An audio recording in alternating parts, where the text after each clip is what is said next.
Hello, everybody. Welcome back to another episode of Reality Right After. I am your host, Wellington Gomez, and I'm here with my co-host. Hi, Ricky. Hi. And today we have a special co-host in New York City in person. My sister. Hi, Kadian. Hi, Wellington. Hi, Ricky. I am so happy that you're here. I'm happy to be in here person. Too. In person. How are you today? I'm blessed and highly favored. How are you? I am super blessed. You know, I was a little late to this, but you know. It was. Better. Our Libras. Listen, we're all three Libras. Oh my God, we're all three Libras. Yeah. This is a Libra show. Let's tip the scale. Well, listen, let's get into what we came here for, because the streets of reality TV have been very, very hectic in the last time that we spoke. If you haven't seen my interview with Winter Harris, I did an exclusive interview with her last week. Go back and listen to that. It's very good. And it get into some mess when it comes to the love and marriage DC people. And they still carrying. That interview, I heard lawyers got involved because of that interview, honey. Like, it's been a lot. I'm still trying to get Jamie and Irena on the podcast. Jamie, if you're listening, I know you are. Come on, because you had a lot. Down and clear the air. Clear the air, honey. You got a lot to say on Twitter and about Winter's interview. So why not come and, Yeah. Let's discuss. Bring all the smoke. Bring all the smoke. Today we wanted to do things a little different. As we recap our favorite shows, we are noticing a pattern across several reality TV programs. So I wanted to kind of like break things down, but before we get into it, let's get on the word on the street and what's happening in Hot Topics. Do you guys hear about Porsha Williams accused of refusing to work with NeNe Leakes on the set of The Upshaws? I did hear that, and I have thoughts. I have a few notes. Okay, so what are your notes? Let me know. So Porsha and NeNe were supposed to make a cameo on The Upshaws. Mm-hmm. Porsha backed out last minute, saying that due to past issues, she didn't want to work with NeNe. Right. The production company told NeNe that, which was their mistake. I don't think they should have, because she's a producer sitting right here. Right. I would never tell another correspondent for a talent rundown or talent that, we couldn't have you because such and such. It's just messy. Right. Mm-hmm. And I feel like even if Porsha told her that, you still got booked. So Right. it didn't impact your job. But she's trying to fight her reputation and trying to get unblackballed. So I get how she was upset. I always say this all the time. Two things can be true. But what I want to start with is Porsha, because I'm a Portian. I love Porsha down. A Portian. She stands Porsha down. We've gotten into fights in the group chat over Porsha. Literally, I'm a Portian. I'm going to admit it. I'm a Portian. But she was wrong. I feel like she didn't want to be associated with NeNe professionally. Why? Hold on. Like, Porsha Williams was just with NeNe cackling. Yeah. Down to all of the vacations that they have gone to. Right. And you don't want to work with NeNe on the set of a Netflix show where it's scripted? But like, listen, where's the beef? I don't understand it. Because of NeNe's relationship with unscripted television, scripted television, etc., she has went to war with networks, right? And so because Porsha, I feel, inked this big deal with Bravo and this is her comeback, she doesn't want to ruffle any feathers. So if they say, they might not have put in paper, we don't want you to work with NeNe, but I'm sure they said something to her. Just like when these girls want to do all kind of shows, the network will step in and say, you can't do that show, or we don't think it's in your best interest to do X, Y, and Z. So although I think they're cool and they party together, I think that's a little different from working together. Now as Portia's trying to navigate and work her way back into the universe, she just didn't have any time for any of NeNe's mishaps. And now look, there's a mishap. Right. I was going to say, I think even if that's the case, why not call her and be like, girl, I'm not even trying to be messy or anything, but they definitely feel a way about me working with you. You don't think NeNe would have said that?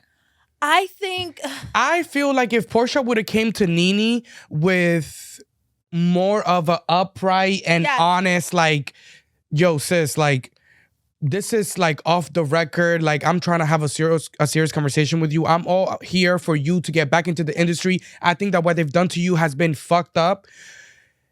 This is the situation that we're in right now.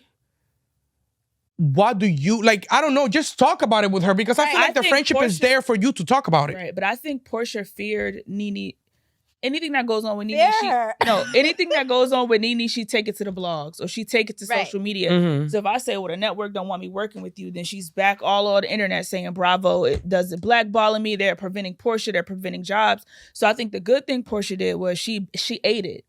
I'm just not going to work on the Upshaws and I'm going to let you have it, sis. But at the same time, she didn't know that. She didn't know whether or not they would have chosen her or NeNe. She backed out. Right? They chose both of them. Yeah, they chose both of them. Yeah. So to me, I feel like if I called up Ricky and was like, Ricky, unfortunately, I just signed this big deal. I got a lot going on with Simon, all of that. She could have simply been like, you already understand what it is. They don't want you around. But I'm just gonna back out so you could still stay there. Right. Even get if your money, work with Cynthia, work with whoever else. I do agree with that. I think the part where Porsha messed up and where a lot of people see faults in Porsha is how she's dishonest, and she frequently does it.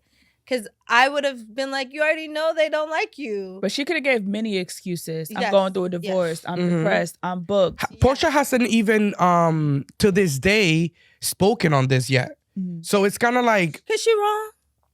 But it's kind of like, unlike her, NeNe did take to Instagram and she said, I haven't seen Porsha. We've always have had good laughs when we've seen each other. So I was like, okay, me and Porsha are going to kill this part. Porsha never came. We wrapped for the evening. I went back to my hotel. And when I got back to my hotel, production called me and asked me if I had an issue with any housewives because they were going to be recasting the other position. Further explaining the situation, she added, I was later told Porsha did not show up to work and has said that she did not want to work with me, that we had issues from the past, and she did not want to work with me. NeNe ended with saying that at the bottom line is that Porsha did not want to share the spotlight. And I believe it. Yeah. I believe it. I don't think it's about spotlight. But she does that even on RHONJ too. I think when it comes on to the stars of the show, she's obviously one of the likable housewives. Right. She's a fun girl, princess of Tatlandia, whatever she calls it. I just feel like if you're my friend, I'm going out with you, I'm taking pictures with you, or whatever we're perceiving to the public, the least I could do is say, hey, they already don't like you. I'm just going to back out so you could stay there. NeNe's well aware that they don't want her around. Right. But she still has mouths to feed. And she still has to keep the lights on. I just think when you're dishonest on top of now being completely silent, it just makes you look more guilty. Yeah, especially when it comes to entertainment stuff. I feel like, just working with people in media and stuff like that, like, you just gotta be purely honest about like your intentions and stuff like that. And if there's ever like a sticky situation, I feel like the best thing that you can do is kind of like, even if the conversation is awkward, is tell a person, hey, this is what's going on. How can we both work out this situation where like it's in both of our interests? And I personally thought, from what I saw on social media and what, they kikiing all the time on vacation, dinners, etc., parties that they were throwing, and they were supporting each other events in Atlanta, I thought that their relationship was to that point where like Porsha could call NeNe about it. I 100% agree with what you guys are saying. In a scenario, like if that was us, I would have laid and filleted Wellington for something like that.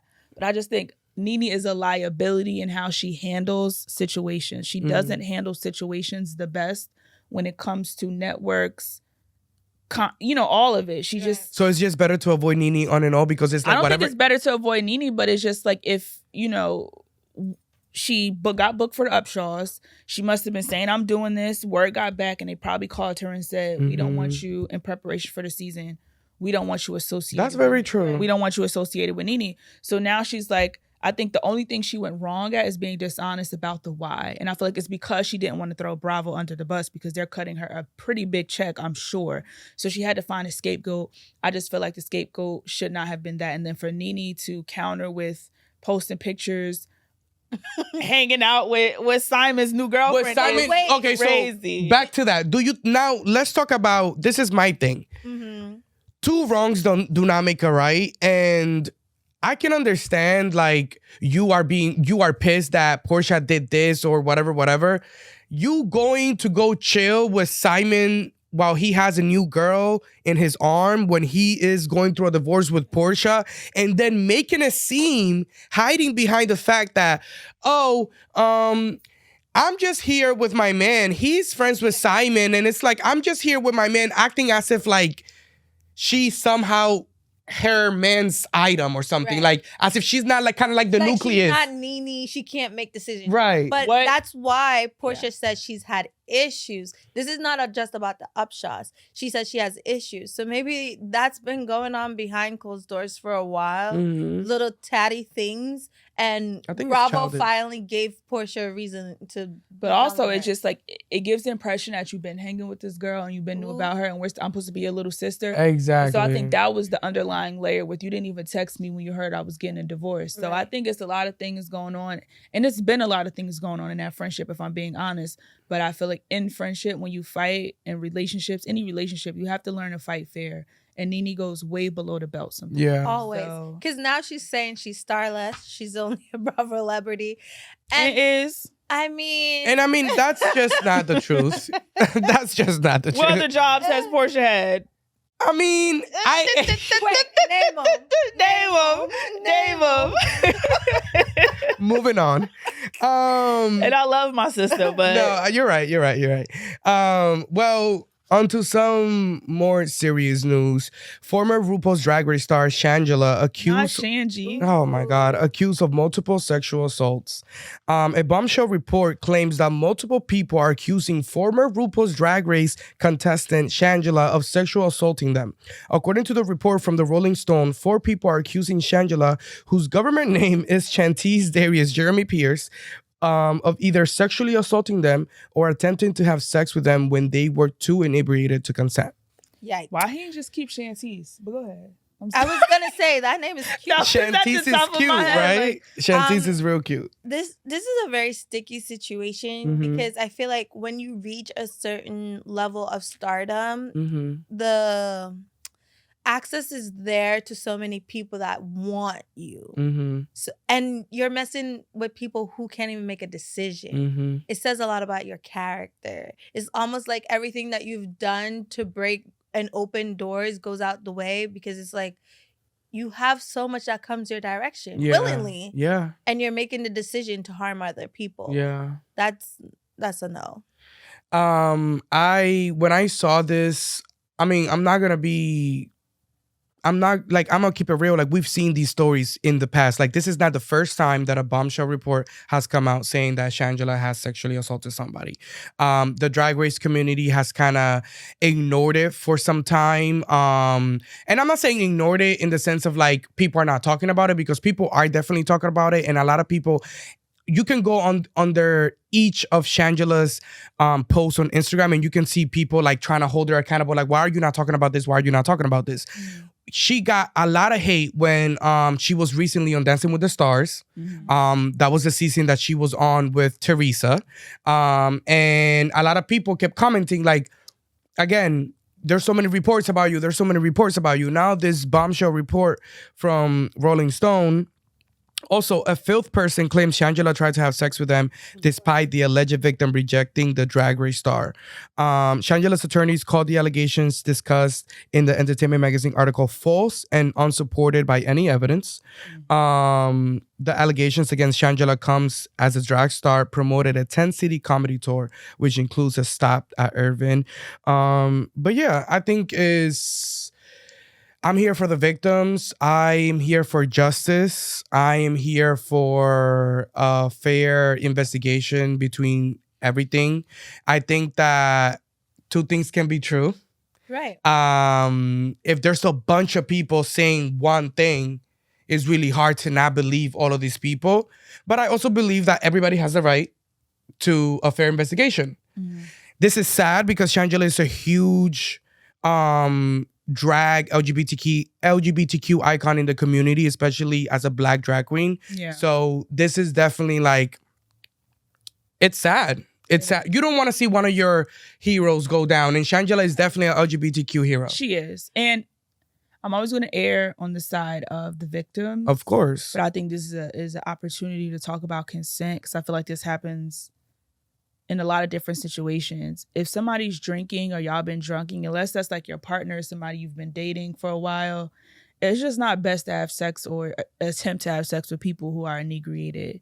And I feel like turn your horny down, please. And I think that also like in the gay community is the waters are so muddy because there's this sense that like gay people are so hypersexual. So like me rubbing on you, me kissing you, me grabbing you in the club or whatever, in whatever like gay scene, to some people that's okay, but at the end of the day it's not. Like you should not go around just because you're in the gay club does not mean that you can touch every guy that's in there. Right. Just because we're gay and in a gay environment does not mean that everybody here wants to have sex, that everybody here is hypersexual or even wants to be touched. So I think that that's a struggle in the community because I see that a lot, even going on myself. Like it's just so easy for people to get into mess because they don't know how to keep their hands to themselves. And I mean, to your point, that does happen frequently in pretty much everybody's community. But when it's multiple people, multiple times, you have an issue. Right. And, you know, like you said, this is America. You're innocent till proven guilty.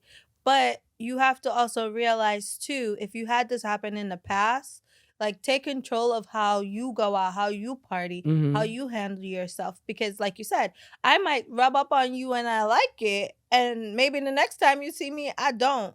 And then also people are opportunists as well. So you have to be very careful of how you carry yourself. Because you might know they were willing and wanting to, and then all of a sudden they don't. And you have to respect those boundaries. And employ verbal consent. Like as I've gotten older, you know how we make jokes on Twitter? He talk you through it. I'm going to talk because I want to make sure we both know what's going on. Right. Exactly. It's like, you know, it's touchy, but. Well, talking about heroes falling, this is a very sad news. This is very sad news. That's my heart broke. Y'all know I've been going off. Castmates, I want you guys to know that when I saw this, when I got this notification on my phone, I was literally heartbroken. The Real Housewives of Potomac star Karen Huger charged with a DUI following a car crash, honey. She done crashed a Maserati. Oh my God. According to court documents obtained by the Reality Rundown, the Real Housewives of Potomac star was driving her 2017 Maserati when she was stopped by the Montgomery County Police Department in Maryland at 11:50 p.m. on Tuesday. She was officially charged with driving a vehicle while impaired by alcohol and driving while under the influence of alcohol. She has a mandatory court appearance. The reality star and entrepreneur is also facing charges of negligently driving a vehicle in a careless and imprudent manner, endangering property, life, and person, as well as recklessly driving a vehicle in wanton and willful disregard for the safety of a person and property. Other charges include failure to control vehicle speed on the highway to avoid a collision, driving a vehicle in an excess of reasonable and prudent speed on the highway, driving a vehicle on the highway with suspended registration.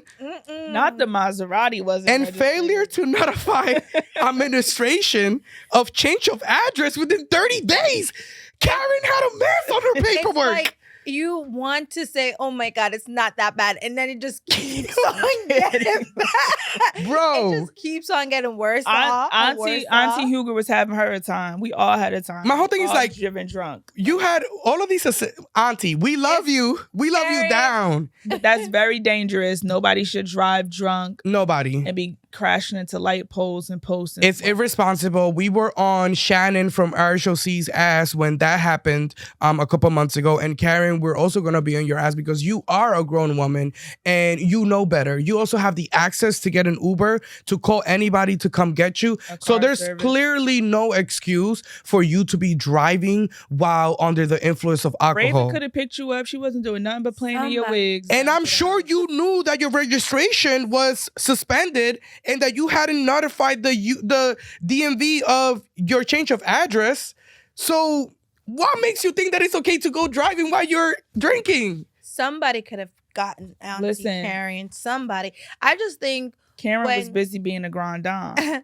I just think when you're emotional and you've been drinking, I know sometimes you don't think about the correct stuff, right? You're just in your head. I'm going home. Press gas. But you have to think in those moments, and even the people around you, not saying anyone's responsible for Karen but Karen, but if you are saying on Twitter, you know, me and my girl was talking, I'm grieving my mom, Mother's Day's coming up, that's a quick time for you to say, maybe I should put whatever down I'm drinking because I have to take myself home. Or, okay, I'm going to keep drinking to numb the pain. I'm going to take an Uber. Because this could have ended completely bad. Well, like you said, she began saying, "Thank you for all of your prayers and well wishes during this very frightening experience. I'm still in shock from last night's incident, but grateful to be alive today. With the passing of my beloved mother, grief comes and goes in waves, and with Mother's Day approaching, it has felt more like a tsunami." Huger, whose parents died within 7 months of each other in 2017, added, "Last night, I met a girlfriend for dinner. We talked and brought up some very emotionally sensitive topics. I was crying on my way home, and I saw a car heading right for me. I swerved to avoid the head-on collision, hit the divider, and then a tree. I'm hurt, bruised up a bit, but so grateful that I am alive. I did receive citations, one of which was unrelated to the incident, which is understandable. But what was most surprising is that the car that almost hit me just drove away." She concluded by reminding fans to understate your emotional state before getting behind the wheel, crediting her mother, whom she called her guardian angel, and her seatbelt for saving her life. Well, let's see what her alcohol level was, because maybe it. I don't know. All I want to say, we don't have an alcohol level. That's important too. Let's wait for the alcohol level. That's important to know. We're glad you're alive, Aunt Karen, and register that car. Register that car, honey, and notify them that you change your address. No. Is it a Potomac? We're not gonna read you because they're gonna drag you next season. Yeah, so. They really are. Some people feel like this is saving the season or giving some of the girls a storyline because they feel like, oh, Karen got a DUI. The girls are gonna be talking about it, and this is a perfect segue to go into our RHOP breakdown that we wanted to talk here on reality right after. And specifically, before we get into the season and the latest episode, let's break down how we got to this place with the ladies.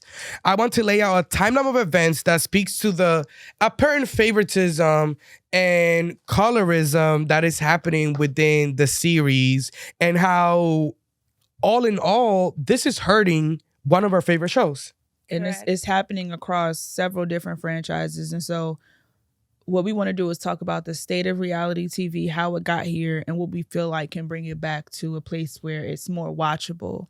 Because where do you think that everything began when it comes to sisterhood? For Potomac, really missing. Monique Samuels enters the chat, right? And what I want to talk about is a lot of these all Real Housewives shows are based in elitism. We want to find the girls who grew up with money, who have money, who are famous, who and display a lifestyle that us commoners are not used to. That's the premise of Real Housewives, is the soft life thing, right? And so when you look at Potomac and you look at women like Giselle and Robin, who are what society tells us are the it girls, and Giselle, who comes from Jack and Jill, and her father was in civil rights, and so she comes from this kind of wealthy family, and she was married to the pastor, and she supposedly did everything right, still not have what society tells us the dream is for women: a marriage, a home, wealthy, a kept life, essentially. In walks Monique, who's from Atlantic City, not as polished, beautiful girl, married, kids. Moved down to Atlantic City. She from the hood up north. She moved down. No, she from the hood. It's the hood. Atlantic City too. No shade to Atlantic City. No shade. No shade to the hood. Fuck out of here. Me and Wellington are also from New Jersey, so no shade. Here's a girl who comes from the hood, married to this guy, multiple homes, entrepreneur, mom, and now she's a housewife. Brought real money, like real money, real coin. And Giselle immediately hated her. And so that's where the colorism kind of entered the chat, because Giselle didn't feel like any of the other women were a threat. And so then they worked to calculate, to get Monique off the show. And so they used Candace as a tool, where her and Monique, we love Candy. Candy's a friend of the show. Yeah. Monique and Candace get into a tuft. They have this whole season breakdown. They get Monique off the show. During the reunion, Monique sprayed. I think that goes down in history as one of the most successful takedowns at a reunion from one cast member to another. The way that Monique sprayed down Giselle at that reunion, at that season 5 reunion with that binder. And they didn't even air it all. So that's how we know the favoritism exists, because Giselle was crying and breaking down and they didn't air it. Right. And I don't like that. I think she gets away with too much. And I'm actually going to say that the colorism stuff started back, or you're not black enough, from Katie. Mm-hmm. They used to press her so much, her, Giselle and Robin, about, are you really black? You know, trying to get Katie to claim her blackness and all of those things. I think that's why I was saying earlier, sisterhood is missing, because they consistently poke and show their true colors, and people can never enjoy the show. Right. Like, look at where it is today. Let me add a few more points so we can talk about today. They get Monique off the show. Mm-hmm. They paint her as a ghetto, violent chick from the hood who mm-hmm. doesn't need to be on the show. They push her. They were disgusted. Giselle even brought security. They get her off the show. And Wendy enters the chat. Mm-hmm. Educated, successful, married, rich. They attacked Candace because she comes from generational wealth. Mm-hmm. Here's Wendy with this happy marriage. Money. Career. Degrees. First, they accused her of having plastic surgery because she was unhappy at home. Mm-hmm. Then Ashley brought her friend on, and they said that Eddie was smiling and wanted to sleep with her friend. Yeah, being promiscuous. Yeah. Then they started to spread rumors about Eddie dating some random white girl to mm-hmm. try to break.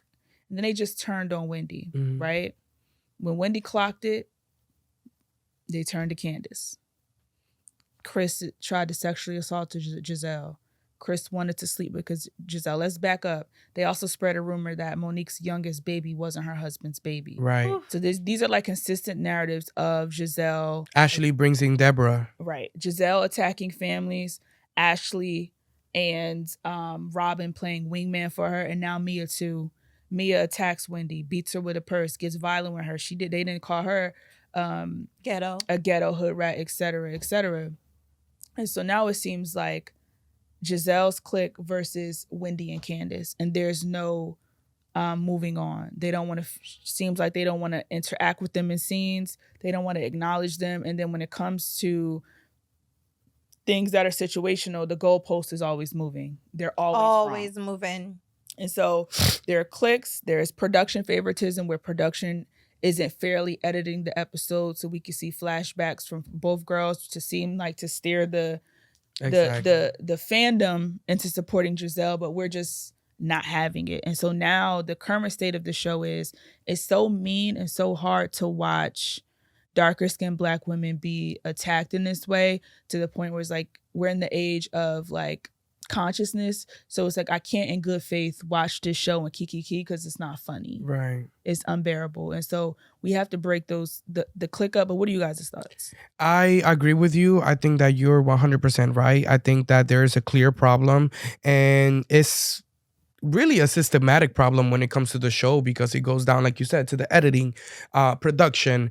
I will say that I think that the network has shown notice to that, which is why we've seen Candace and Wendy done press tours recently, things like that. And I will say that that is a positive action when it comes to hearing that your fan base feels like these are the women that are mostly attacked and put down on the show and are not fairly represented. So let's have these women do promo for the show, right? I think that we said this a long time ago. Potomac is down a bad road when it comes to surviving. We're right now celebrating 10 years of Married to Medicine. Mm-hmm. And I can honestly say that Married to Medicine can go for at least 5 more, you know? They have managed to, through everything, and I'm telling you, those Married to Medicine ladies have gone through a lot. Mm-hmm. They have managed to still feel and keep a core sisterhood to the group. You know, even if they have to fake it, they that sisterhood of that Married to Medicine, between the Married to Medicine women, comes off even through the camera as real, at least as they care about it. And I think that for Potomac, they've gotten into this place kind of like with the Salt Lake City girls of, we're just here to make TV, and when those cameras are up, I don't necessarily have to like put on my real life. I just have to give them what the fans want to see. So let's not even doing that. But you know what? Not doing nothing. We don't got to be good friends outside the show. Go ahead, Katie. And I think the major problem is once Giselle has an issue, nothing can go well till she's good. Mm-hmm. And she's never good. She's even done it to Robin too.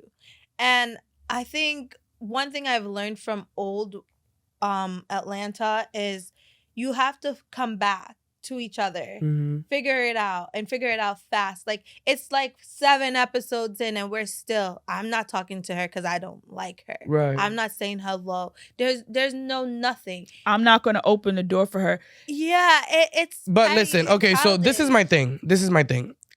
When you look at the scene by scene stuff, I definitely feel like towards the later, right now, like where the season is in the last couple episodes that have aired, we have seen that the ladies have kind of gotten to like, I don't know if production stepped in or something, but they're starting to address a little bit. Giselle walked into the Wendy walked into the GNA event and said, congratulations to Giselle. And Giselle responded, thank you, I appreciate it. And even Ashley was like, good, progress, whatever. I think that it seemed forced to me. It definitely seemed, I mean, they're not gonna become best friends from night and day. A lot was said during season 7. The issue is the show is anchored around Giselle. Yeah. And it's her duty as an anchor. Porsha pulled Kenya out of her reunion seat by her hair. Mm-hmm. If they can reconcile and be like, you know what, I'm going to do this show. Kenya tried to sleep with Phaedra's husband. Yeah. I think that this is the problem with that I have with reality TV also and production. When you produce reality TV, of course, everything has to be real, right? So if Giselle doesn't want to talk to Wendy, you can't force them to talk. But I do think that if we're filming a show, you have to give me a one-on-one. Yeah. No. You have to give me a one-on-one. I'm not going to tell you what to do, what to say to her. You don't have to make up with her. But y'all got to give me a one-on-one because we're filming a show. Yeah. We have to, and that's what I mean about favoritism, because it's like, I can force you to talk. If you want to be on this show. That's my whole thing is like people say like, you know how the housewives always say, I am so glad that I was on the show because I would have never talked to my dad if it wasn't because the show forced me. So it's okay for that, but it's not okay for the show to force housewives to like talk to each other. So like at least when I saw Wendy, it goes back to what Ricky says. When it's anchored around someone who's refusing to even have cordial conversation, to even bring the sisterhood back in, it's me, my side, and them. And she's recruiting like one by one. She got Robin. She got Mia. Karen's like, I'm nice to everybody. I'm a floater. And then it's Wendy and Candace. But she has already tried to clock Karen too with the whole, you act different when the other girls come around. Right. And for me, no matter what Candace and Wendy's doing, they think it's about them. Right. And it's nasty, it's mean, but whatever they do is not nasty, it's not mean. And it's like, how long can that go on? Yeah. I want to go, y'all are in the same house in another country, right, and can't even sit at a breakfast table and be like, girl, that's a cute pajama. Right. Nothing. I will say that there comes to a point where like listen, Giselle and Robin feel like they have a reasonable reason to not mess with Candace and Wendy. Whether they don't or do or whatever.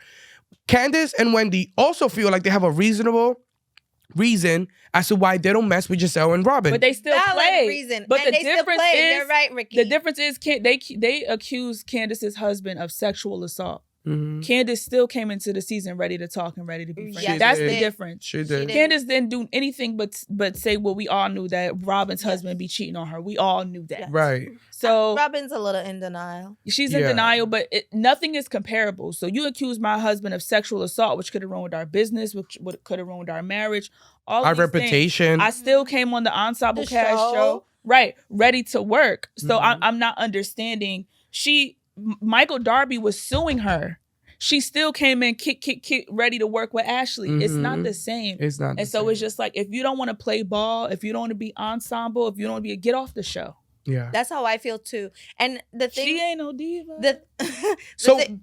The thing that I really don't like about Giselle, besides Giselle, is that she feels like it's her or nothing. And it's not about you. Because if the show goes off air tomorrow, we still don't care about you. Right. But it is But her it's because present. production shows her it's her. Right, but that's production and Giselle. But we don't want that. The fans are even fighting against each other because we're telling them we don't want this no more. Yeah. And it's like Potomac went from being like the next up to like turn this off. No, I will say that they really did. There was a time where Potomac was beating Beverly Hills in the ratings. And they were really next up. Yeah. And Them season putting Monique off 7, the show was a mistake. it was a mistake. It was a mistake. It was a mistake. And it stemmed from Giselle being a hater. Yeah. Because if Monique and Candace would have duked it out and worked their issues out in the following season, to the mountaintop. Cool. And I wouldn't, and you know, season 6 was weird. Season 7 was even weirder. And now season 8, we are here in the result of 2 seasons that didn't feel genuine. People said a lot of things that shouldn't have said.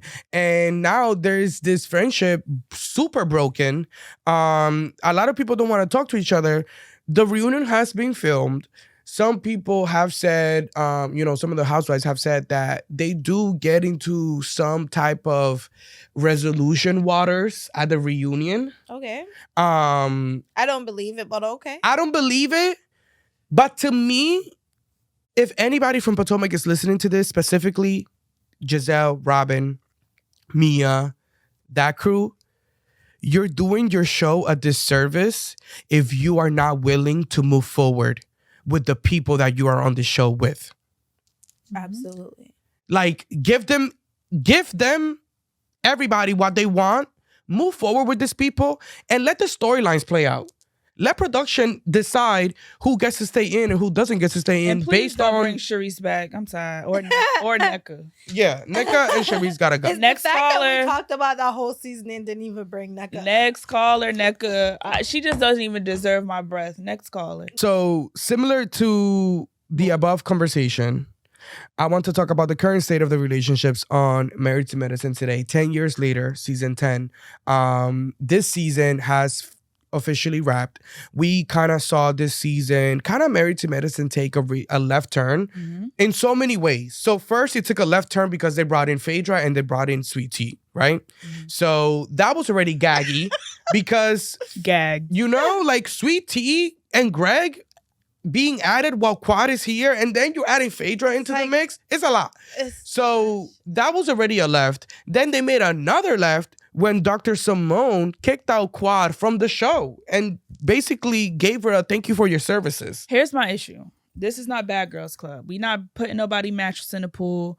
We're not going to have a house meeting and say, let's pack all our stuff. We want her off the show. Right. And that's what's going on across these franchises where production has put too much power into these girls' hands. But the same girls feel like Simone and Toya really said on Reality with the King and said that they don't have the power to make those decisions. That the only thing was that it just didn't feel right for Quad to be there because none of the girls was fucking with her at that point. So why should Quad be there? So that's why we're asking her to leave. But my whole thing is like, how do you not know that that's manipulative even to say? But wasn't she invited? Yeah, she was on a call sheet. I don't understand. But my thing is, if I have a show, I'm a producer. And I have a show of 10 women and 9 of the women are all saying, we're not going to film with her. It's in my best interest to say, okay, I'm going to have to dismiss you for the sake of, because we already spent the money. Right. So production is not going to say, but going forward, and that's why it's really tricky to create that dynamic. By them letting them ice Mariah out, it set the standard. It put the power in their hands to have these kind of power plays amongst the ladies where Jackie's pulling the strings, like Giselle is in Potomac. Everybody wants to be Jackie's friend. And if you go against Jackie or anybody who's by her wayside, then you might be off the show. And I feel like, I'm going to be honest, and this might be controversial. We don't have to be good friends outside to film a TV show. No, we don't have to. My relationship, my friendship with you. Y'all don't have to be besties. I don't understand that either. Yeah. Because they bring that up a lot where it's like, you don't call me when the cameras are around. Like, there's people I'm very close with that I don't speak to sometimes for months. But my whole thing is, okay, so to play devil's advocate, the reason why they feel this way is though, because that's fine. Yeah. But then when we're on camera and we're shooting, don't make it seem like we're besties. But we don't. The audience that's watching, we don't care. Exactly. We don't care. But that's the problem. I think that's the My problem. thing is, it's not besties. I could be a fun girl. It's not that I don't like you, but you're not my sister. I was leaving a marriage. He was knocking me upside my head. Y'all went on a reunion and said y'all didn't believe he was abusing me. Right. Y'all coochie crunch taking pictures with his new wife. Saying and she's then much more gorgeous. Much more attractive, prettier than me. He leveled up and then going to sit on the stage and you ain't, why would I call you? Right. Let's be realistic. But what I'm going to do is I'm going to show up. I'm going to give you looks. I'm going to give you laughs. I'm going to give you drama. So our show can keep going. And then I'm going to go about my business. And I think that's okay. Right. I've always said it. You're right. Quad is not innocent. She's not. But the way in which they behave is so... It's just so unnecessary. It's high school. Like, even if you're gonna be mean, at least be like, all right, that's valid. But there's no need for it. If you said bad things about me and I said bad things about you, you're just more heavier on me because you have somebody to click up with to say, oh, what she said was much worse. I'm owed an apology. When they're literally bringing up dead people. It's crazy to me. It's just to validate how they feel. So do you think, and this is a question for the both of you, do you think that these ladies came into this season specifically to take down Quad? Absolutely. I do. I think they wanted her off. And my thing is too, knowing that Heavenly already exposed that Quad's gonna be there again, why do they proceed to not say, all right, she's gonna obviously come around again. Let's figure out how we can be cool with her on camera, because we see that's how she plays. She don't talk to us off camera, but when she does come around, it's gonna be like, hey girl, how are ya? Keep it casual, do it for the TV. But they don't seem to get it. They're forcing her to want to be a part of their sisterhood. And I find that weird. If somebody already showed you multiple times that they don't really want to be that close to you, or they find reasons to not be that close to you, let them be. And you don't, and also to that point, you don't necessarily, like you said, you don't necessarily have to be besties, because Simone doesn't fuck with Heavenly at all. No, and she's Simone is jealous of Heavenly. And Simone is not, campaigning for Heavenly to get fired either. So like, if Heavenly can be on the same show that you're on and you guys are not friends and you guys actually don't like each other, why is it that Quad has to be off the show because she's not friends with anybody? She does have relationships on the show. She says that her and Phaedra are okay. She says that her and Heavenly are okay. Are we gonna flame Phaedra for flip-flopping like that? Because to me, we should. In my opinion, I feel like that was wrong. Yes. Because Phaedra was brought into this show. They try to make it seem like it was like a natural fit, like Phaedra, but realistically, it was through Quad. I really think the network just wanted to test Phaedra and see how receptive fans would be to her being back on Bravo. Right. You took the words out of my mouth. But she was close in this cast in Atlanta, going out to the clubs and going out to the events. At least she was closest to Quad. April was honest at the reunion, like what Porsha didn't do with NeNe. I didn't want to go down with a sinking ship. I've been off Bravo for years due to what I did to Candy. At least she was honest. I'm not about to click up with you when they trying to get you off the show. Right. And I'm trying to figure out. I was going to say, at least she was honest. Someone we didn't know and she came in through Quad, we wouldn't like her. We'd be like, what was that? You're not loyal. You're desperate to I will say though, Phaedra is so decorated as and a Bravo celebrity. But she is who she is. But I thought that was lame because I did think it was lame for her to do it in the show and not also address it in the show and say to Quad, honey, they were trying to take you out, and I'm just starting to start some friendships between me and these ladies, and necessarily like I don't want them to think that I'm team you when I'm neutral in this entire situation. Either way you slice it is fucked up, because if you're my friend and you say, look, Ricky, they trying to push you out and I don't want to get pushed out. So it's fucked up. Either way you slice it, she dead ass wrong. It's fucked up. She's wrong. That's messy. It's late. It's tired. But Simone and Jackie have proven to be everything Mariah said they were. Let's talk And how they've been operating is really, really nasty. And I think... What do you guys think about the fact that Jackie was not held accountable for the comments that she made? Instead, she was just given a platform for her to apologize and for her to just give... Did we get an apology? To Giselle, favoritism. Yeah. Did we even get an apology? She didn't. No, she didn't get an. I think to even say or insinuate they thought it was Quad, knowing it was through Heavenly's YouTube, and these words came out of your mouth. And we're not mad about how it got exposed. Right. We're mad at the words and what you say as a black woman, as a doctor. And you're still finding some way to blame it on somebody else. I thought that was cruel. Do you think that Jackie told Dr. Heavenly to bring that up? Absolutely. I think Heavenly is Jackie's mouthpiece. She's loud enough and she's strong enough to be able to go against anybody on that couch and don't care. And I think that's part of why I like Heavenly. She doesn't care.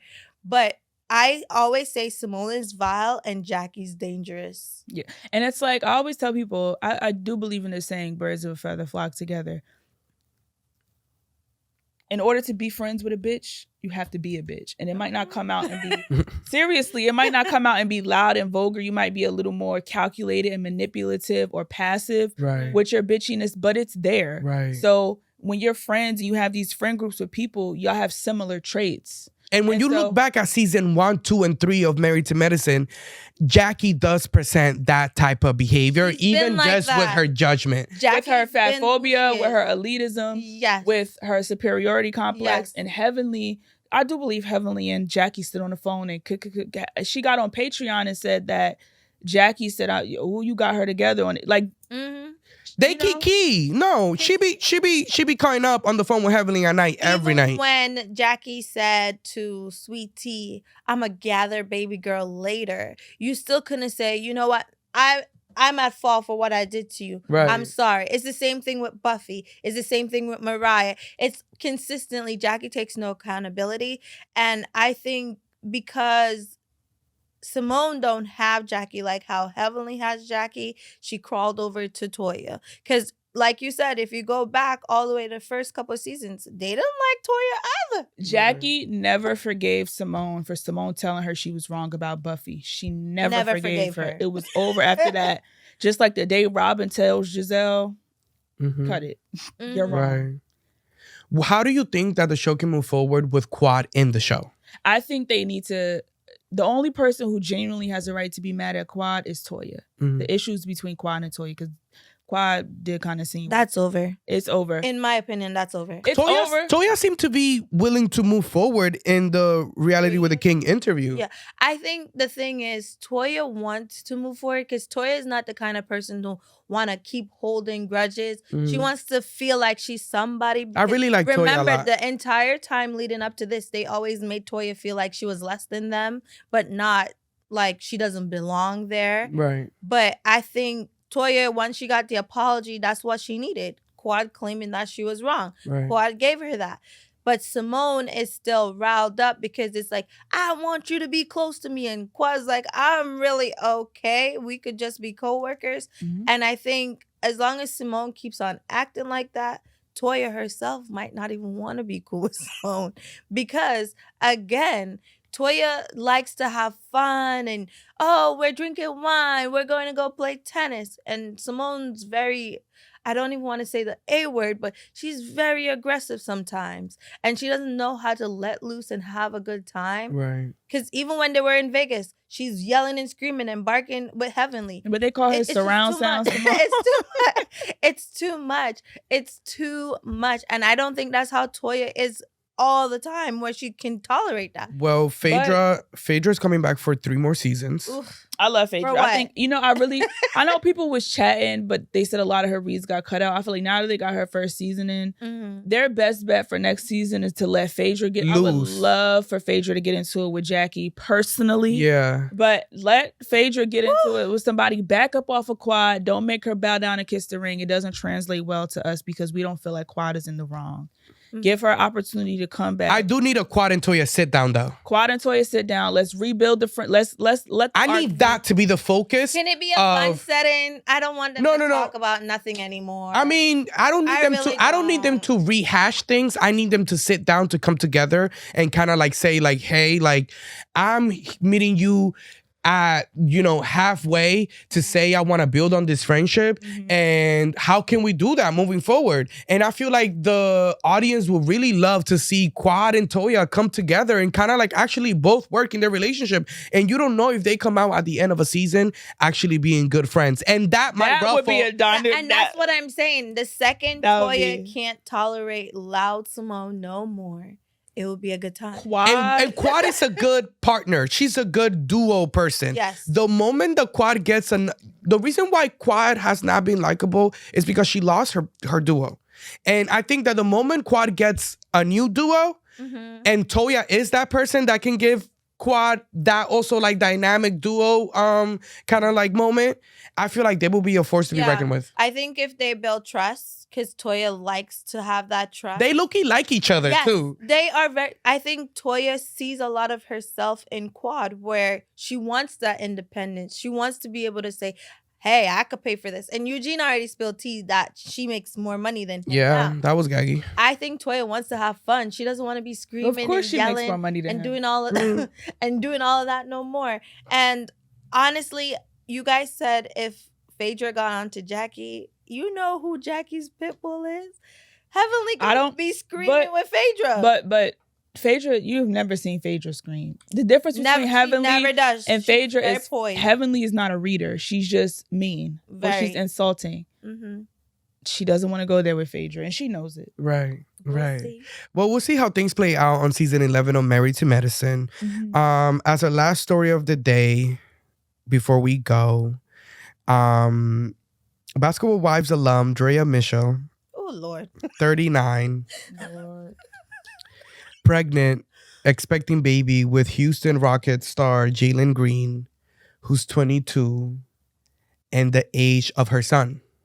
Her son's 21. Well, okay, so she's been dating him since he was 19, by the way. Yeah. So whoa. This is what I want to discuss here is he's an adult, right? And that's just a fact. She started dating him when he was... Hold on. He's an adult, right? That's just a fact. She's 39, he's 22. Do you think that age really is a problem? And do you think that this relationship is a problem? I think the elements of what led up to the relationship is what makes it wonky and She's weird. Been in his life since he was 12 years old. Right. And not only that, she was also very close with one of his ex-girlfriends where she kind of... I didn't even know that. That's gaggy. Yes. Where she was very much so close to one of his ex-girlfriends, know them both at the same time, was trying to get her to model for her, be around her all the time, kind of being a big sis to this girl. And I think, through her teenage relationship. I always say, at least wait till you're 25 to date older people. You're able to go places because you're not under 21, although it's 22, 21, whatever. You can make some life decisions. You got some have some type of education, some type of direction where you can manage a grown person. Right. Although I don't think Drea has capacity or substance. I mean, you have access to numerous of men. Right. You've been that girl for so long. Right. And you're playing, I don't want to call him a child because like you said, he's an adult. And he also has fault in this too. But you should know a little better. You already have 2 baby daddies. Right. And now you have a toddler and a baby on the way. Right. And the toddler is just like it doesn't make sense. It doesn't make sense. I'm 26 and I wouldn't date anybody under 23. So I don't see how someone that's 39 can date a 22-year-old. Before what I say, what I'm about to say, I love Drea. She has the best BBL in the game. Okay. Down. Beautiful girl. Allegedly. It is a good BBL. It's a great BBL. It's predatory, right? And I think it's intentional. I think it was calculated in dating him and getting pregnant. I think her wonder years as a it girl are dwindling. It's new girls entering the fold. Damn, you think Drea is that calculated? Yes. Wow. You have to understand. She might lack the yourself. I give people too much. That's my problem. Like I swear people are not evil. Think of yourself at 40. Think of yourself at 20. Think of yourself at 19. Right? What would you have in common with yourself at 26? Nothing. Dating wise. Right. No, I wouldn't date I wouldn't be in this situation. What does a 21-year-old have in common with a 40-year-old dating wise? I think the real problem too is when you really think about it, she has another child that's the His same age as him. Right. And I'm not like, oh, don't date, whatever. Do whatever you want. You're both grown. But when you're breaking it down to pieces to know that she knew him from when he was 12, this wasn't a stranger that she randomly That's very weird, actually. Flirted with him. And then, because sometimes that does happen. Right. Where you meet somebody, you're starting to chatting up with them, and you're like, oh, damn, I like them, and they're young, and you grown. And you have some stuff in common. But she kind of planned it. That's where I'm going to leave it. She planned it. Because she was, his ex-girlfriend was like a little sister to her. So she probably going around, oh, he getting all this money. Come hang out, sis. Come model for Men's Swim, And then Drea has been a fantasy for a lot of these young kids. He's 21. Yes. She's 40. She's been, since she was a stripper back in her heyday, she's been an it girl for like 20 years. Do you think that this is nailing her nail in the coffin when it comes to being in the industry and possibly being on reality TV again? I think she's been out of the industry. I think people kind of left her to do her over there. She has managed to stay somewhat relevant, and I think that's due to the fact that in Black culture, not only that, but also like in Black culture, like the Shade Room and Neighborhood on Talk keep people famous just by posting you every day. You could be sitting at home doing shit, and they will still keep you famous just by posting you every week. I do recall like a lot of people stopped liking her because she made the comment of like something about with domestic violence where she's okay with a little tussle, something like that. She said she would have been okay with her man shooting her in the foot or something. Yes, like that. some weird comment, and people from then kind of like was like, okay, girl, go on ahead. And I don't know where in her mind, if you knew somebody from when they were 12, that kind of makes me feel like you were fantasizing about them. That's weird. And I think that's why he's cool with it too, is because a lot of these guys, they know, they're probably like, I got Drea now. Right. And now. But it's kind of like when you growing up and it's like, all right, I had Lil Romeo on my wall. I had all these people on my wall. But as a grown person, if Amarion's like, yo, Ricky, what's up? You like, oh my God, I used to think you were so cute when I was a kid. Right. You know what I'm saying? So Especially like, you're making it out from wherever you come from. You don't really come from that space. And then you have the ability. And then it's like his father was in the NBA. So it's like it's layers to it. She's been around for a long time. Well, listen. I would have been somewhat okay with it if it was two strangers that met, that vibed, and they kept it, they fell in love. I would have never been okay with it. I don't know. Because we get in on men about predatory behavior all the time. And taking advantage of young women. So women do the same. I'm not going to spare her. It's predatory. It's nasty. It's gross. It's like her sleeping with her son's friend. Ma'am, it's like her sleeping with one of her son's friends. They're the same age. Oh, I thought you were saying that already happened. No, so it's just gross. And I just think I'm not going to condone it. I think it's predatory. I think it's gross. Next caller. Weird. Definitely next caller. Well, that has been our show. Katie, and thank you so much for joining us on this week's episode of Reality Right After. Of course. Make sure that you guys tell them where to follow you and, follow me everything. All the social medias. Don't spray me. It's my name with an underscore. And we'll put that all on the screen. Guys, thank you so much for listening. Make sure you guys subscribe to Reality Right After on Apple Podcasts and Spotify. And if you're watching us on YouTube, make sure you hit that subscribe button on the Reality Rundown YouTube channel, because that's where we come on air every Monday. So make sure to tune in to Reality Right After for your latest and greatest from your family.